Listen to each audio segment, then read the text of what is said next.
This is the top 5 gripes that I hate about the 2017 Mazda CX-3. Number 1 is wind noise. I obviously knew about this before I purchased the vehicle, and I'd have to say yes, it is true. Wind noise is a bit louder on this vehicle. I'm not sure why, probably because of the aerodynamics of the car. So for me, on a regular day with no wind outside whatsoever, 0 to 60 kilometers per hour, I don't hear anything, it's fine. When you start getting into highway speeds around 80 to, let's say, 120, you do notice it a little bit if you don't have the radio on. If you have the radio on and you're having a light conversation with your passengers, you won't hear any wind noise.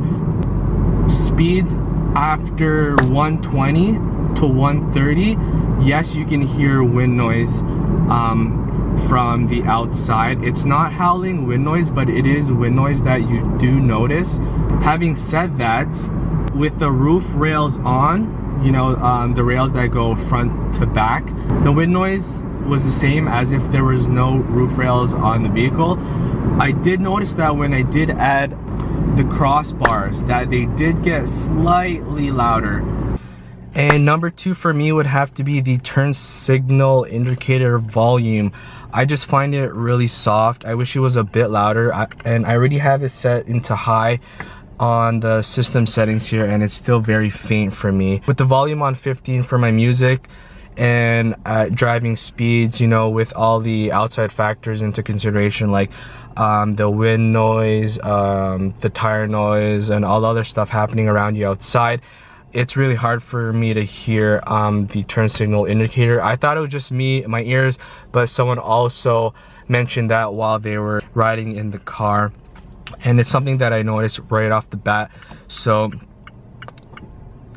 here's what it sounds like. It's really hard for me to show you examples of sound through video, but here's what it sounds like. Let me actually play a no copyright song. So this is volume 15 right now. It was just at 11 and then I just raised it. Yeah, like I said, it's very faint, especially if you're in the car with somebody else and you guys are having a conversation. You won't hear the turn signals. So I just thought that was a bit unfortunate, but it's something that's very minor. Number 3 would be the low front bumper. I just wish the approach angle was a bit more raised. Don't get me wrong, it's still higher than a sedan. As you can see, I'm not going to clear this curb, but again, this curb here is pretty tall. But yeah, I just wish it was a bit more higher. Again, no big deal. I'm not going to go off-roading with this or anything, but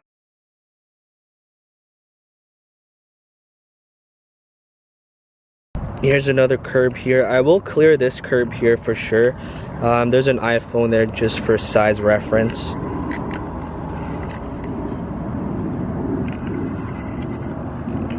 So number 4 for me would have to be how iOS interacts with the infotainment system here. So basically, let's say I'm playing this song, that's fine, and I want to go back in the playlist. So I hit the back button here, back, but it brings me back into the main menu. So I select my phone again, and then I have to see, so it brings me back here. So if I want to go see my playlist again, I have to select this, and then I have to go to iPhone 6 again, select playlist, then select the playlist, and then select another one, and then select a song. Let's say this song. Let's just pause it. So I want to see this playlist, right? So I hit the back key, and it brings me back to this. So now I have to go here again, go here, go iPhone, go to the playlist, go back to this playlist here, the same playlist I was just at, and then select a song. So for me, if I select this song from this playlist and I hit the back key, I want it to go back into that playlist that I was just at, but I don't know, it doesn't do that, so that sucks. So the last gripe I have about this car is the loud engine. So city driving and normal highway driving, you won't hear it. I'd say about under 3,000 RPM. But if you are doing some aggressive driving, some spirited driving, or you floor it, you will notice that the engine is a bit louder than other vehicles. I'm not sure if this is due to not having soundproofing material underneath the hood. It's probably not added to save weight and to save cost, but there is no soundproofing material underneath the hood there, which is probably why the engine seems louder than what it actually is. So I'll show you guys some demonstrations here of the RPM, of course. So right now, you know, nothing regular. Oh, and the radio's off as well, and all the windows are up. And I'll put it in sport mode, just so we can get the higher RPMs. So everything's normal now. And then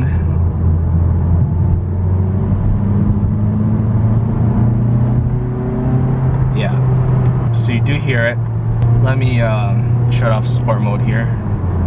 So yeah, so normal driving is fine, but let's say you're going this speed right here, you know, 1500 RPM, and then you floor it.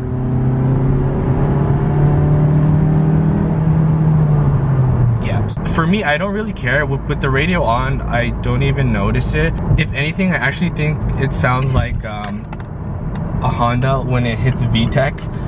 That's what it sounds like for me. I'll give you guys another demonstration here. So my foot's not on the gas, and then I floor it.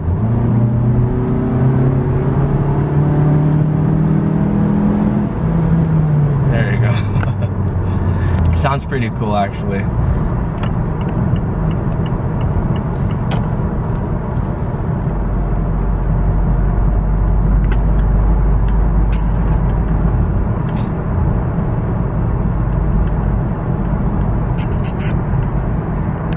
Oh yeah, and another minor thing is that I just wish there was a little bit more storage compartments in here. And I know there's some in the armrest there, and then there inside the doors.